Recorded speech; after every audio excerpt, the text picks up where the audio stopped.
where history, culture, and identity are deeply intertwined with language.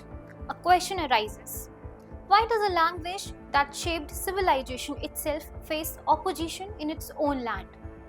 This time, the political heat in parliament was not over policies or governance, but over Sanskrit, the ancient language that has been the foundation of India's spiritual and intellectual traditions.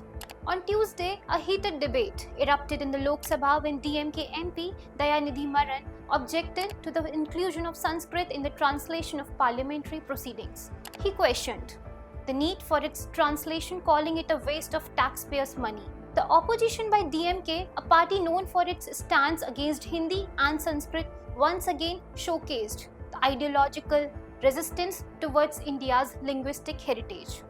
Lok Sabha Speaker Om Birla, visibly agitated, countered Maran's argument, emphasizing that Sanskrit, like all other official languages, deserves its rightful place in parliament. This controversy over Sanskrit is not new. Tamil Nadu-based political parties, particularly DMK, have historically resisted the promotion of Hindi and Sanskrit, viewing it as a push for cultural homogenization. However, Sanskrit's role in India is far beyond political boundaries. It is not just a language but a symbol of India's intellectual legacy, philosophy, and knowledge systems that have shaped global thought. Sanskrit is among the oldest known languages, tracing its origins to the Vedic period. Over 3,500 years ago, it was the medium of communication for Hindu scriptures, Buddhist texts, and Jain literature. Even in today's world, where modern languages dominate, Sanskrit remains the foundation of India's linguistic roots. Many contemporary Indian languages, including Hindi, Bengali, and Marathi, and even Tamil, bear traces of Sanskrit influence in their vocabulary and grammatical structures. Despite political opposition, Sanskrit continues to thrive in various ways. Institutions like Rashtriya Sanskrit Sansthan and universities across India are dedicated to its study. In recent years, efforts have been made to revive Sanskrit education, with schools introducing it as an elective language.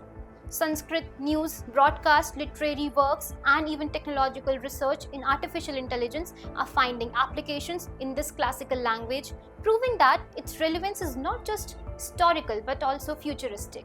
Globally, scholars from Germany, the United States, and Russia have invested significant resources in studying Sanskrit, recognizing its systematic structure, linguistic precision, and role in shaping cognitive sciences. NASA researchers have even explored Sanskrit as a potential language for artificial intelligence due to its precise syntax and logical structure. However, the opposition to Sanskrit within India raises a larger question. Why does political ideology overshadow national heritage? Promoting Sanskrit does not mean imposing it, but preserving what rightfully belongs to India's intellectual and cultural wealth. Countries across the world cherish and celebrate the ancient language. Greece with Greek, China with Mandarin, and Israel with Hebrew. Should India not take pride in Sanskrit, the language that once unified its diverse traditions?